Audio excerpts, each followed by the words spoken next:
What's going on, guys? My name is TeftyTeft, and welcome to another Planet Destiny video. With the official Prison of Elders reveal, I wanted to go ahead and recap it for anyone who may have missed it. Before watching this recap, make sure to check out Patrick's video as well. He gave some first impressions on it and runs through each of the encounters he faced while testing it at Bungie. So instead of my thoughts and opinions about the activity as a whole, which you can find on our latest podcast, this video will be about the facts, what you can expect when going in, information about rewards, and how it actually works, and pretty much all you need to know that I'm actually allowed to talk about at this point. So let's start off with some basics. The Prison of Elders is a 3-player activity that you'll have access to once you complete the House of Wolves story missions. You'll be able to fight every enemy, including the Vex. You can matchmake, but only in the level 28 difficulty. If you're able to form your own fire team, you can take on higher challenges and increase your chances at better rewards. So eventually you want to form up with a group and take on those modes to get those sweet tasty rewards.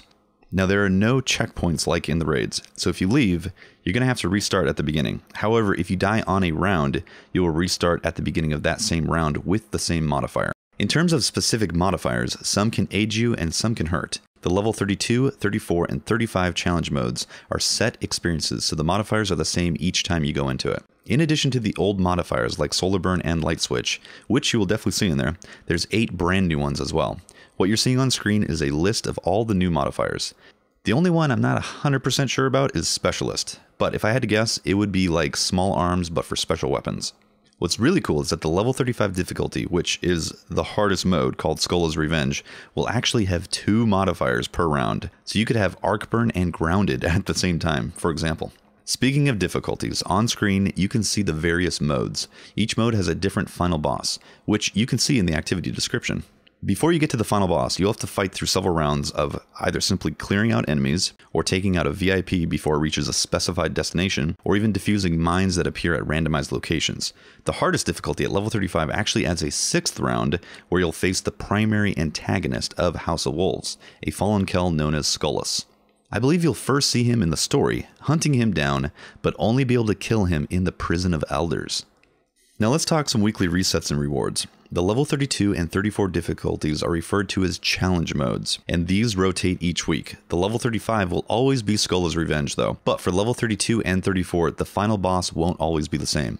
There's 6 different challenge modes, so there's a lot of different combinations that you're going to face each week. The loot and reputation from level 32, 34, and 35 versions are all on a weekly reset. You'll be able to play each of them once per character, per week, and have a chance at endgame loot and reputation. Now the level 28 version is not on a reset, but you won't be able to get any endgame loot here either, but you can still do it as many times as you like, much like Rock Strikes. As far as endgame gear is concerned, you'll buy this using the armor and weapon cores that are rewarded at the end of your playthrough in challenge modes. You'll be able to use these at Variks in the Reef social area. Unfortunately, we cannot show you the area that you'll get loot, but just know that at the end of your run, you'll gain access to a special vault filled with rewards. You only gain loot after you complete each encounter. Loot gained at the end includes, but is not limited to, Fallen-themed weapons, Queen's armaments, and exotic gear.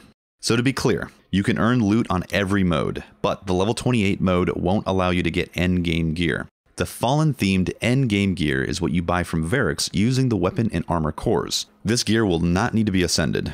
Thankfully, you'll be guaranteed loot with the armor and weapon cores, while also having a chance at exotics and other gear at the same time. So to recap, you can run each challenge and get endgame loot once per character per week.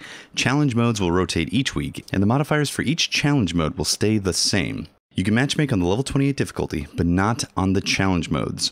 You can try to solo the challenge modes too if you want. You can earn loot from every mode, but challenge modes will reward endgame Prison of Elders loot.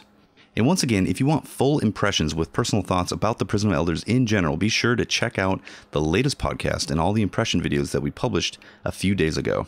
Hopefully this helped you guys, and if you have any other questions, don't hesitate to ask. Thank you so much for watching, guys. Once again, my name is TeftyTeft, and I will catch you guys next time. Peace.